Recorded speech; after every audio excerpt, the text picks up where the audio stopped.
For more on Boeing and the market impact, we're joined by Mike Santoli, Peter Boockvar, Chief Investment Officer with Bleakley Advisory Group, and a CNBC contributor, and SHEILA KAHYAOGLU. She is aerospace and defense analyst at Jefferies, who covers Boeing so many times it seems like, okay, it's washed out, Boeing, time to start buying.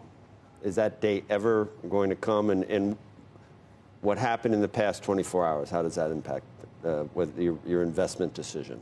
I think it's too early to tell. I'm not sure. You know, it's a 737 NG that crashed, so it's not related to the MAX at all. There's 6,500 737s flying out there, about a quarter of the world's fleet. There's been 10 accidents since the aircraft entered service in 1997, and 8 of which have been very fatal, and none of them were engine failures. So really?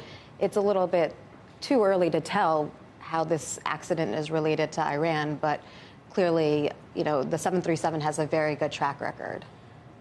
Sometimes I wish we could just say everything, but it's irresponsible. But there's so many things swirling around, even at media outlets, maybe not entirely reputable, about what is actually happening here. But I'm basically hearing two things. Number one, there have been some technical issues with some of these engines in the past that have been identified, and it's not totally out of the realm of possibility that this actually was engine failure within 2 minutes of taking off. The second one is that it's very rare at 2 minutes and with the flight patterns that we saw for this to have been a technical malfunction.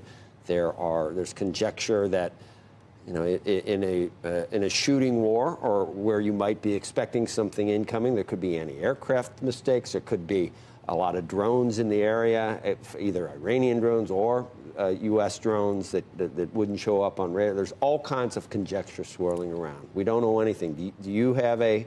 I don't think anyone knows anything, but of the 8 to 10 fatal accidents that have happened with the 737 NG, none of them have been engine failure.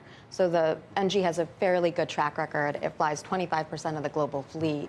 It's very different than the MAX. It's a slightly different aircraft. So I think it's, you know, it's hard to blame this on the 737. Can I ask on the 8 crashes that you're referring to? Is the implication they were all pilot error? There's a list of reasons why the aircraft crashed, but none of them, as we looked up this morning, were engine failure, as the or related to the Iranians are referencing. Itself. Yeah. In your 30 years doing this, Mike, or whatever it's been. Yeah.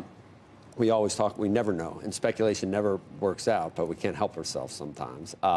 Your Twitter feed, you see what's happening? What do you have any... In terms of the do you have probabilities in terms of what brought this jet down? No. No probabilities. I think the market in its mercenary way is kind of saying this does not seem like, from what we know now, it impacts the comeback timetable for the MAX. I mean, honestly, even though I think it's down, even though the stock's down. I just feel like that's the only way I can infer from the modest decline in Boeing after all it's gone through this year, that is the conclusion. And of course, you have this massive range of possibilities as to what could have happened. Right, and it's not the MAX, so right. It may have nothing to do with it. But if there was a reason to think that there was a problem systemically with these engines on the 737-800, that would be a problem, but there's no...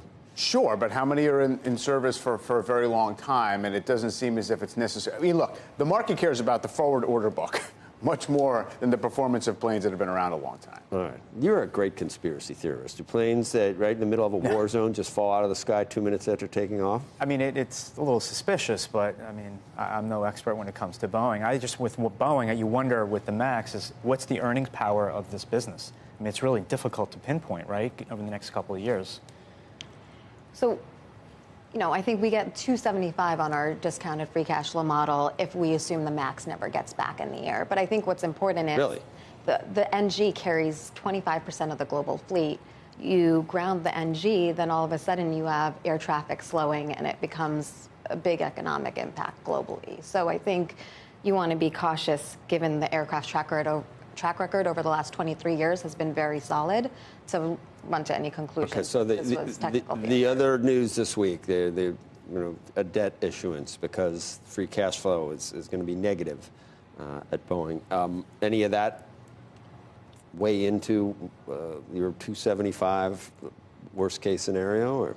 I think the credit rating is still solid. Boeing likes to keep about $10 billion in cash on the balance sheet, so it's no surprise, given where they are with their liquidity position, that they're looking to raise $5 billion or so of debt. Boeing's a very big constant issuer, right? It's not as I mean, I thought this story was a little bit elevated beyond what it should have been because they have maturities coming. They're obviously going to pad the cash balance, and they already have $20 billion in debt outstanding. So. But I'm wondering, the same day that the Buffett rumor hit and they want to raise money, I'm wondering whether there's a financing potential there. What people connected Buffett the rumor's dots. a rumor. Yeah, yeah, exactly, yeah.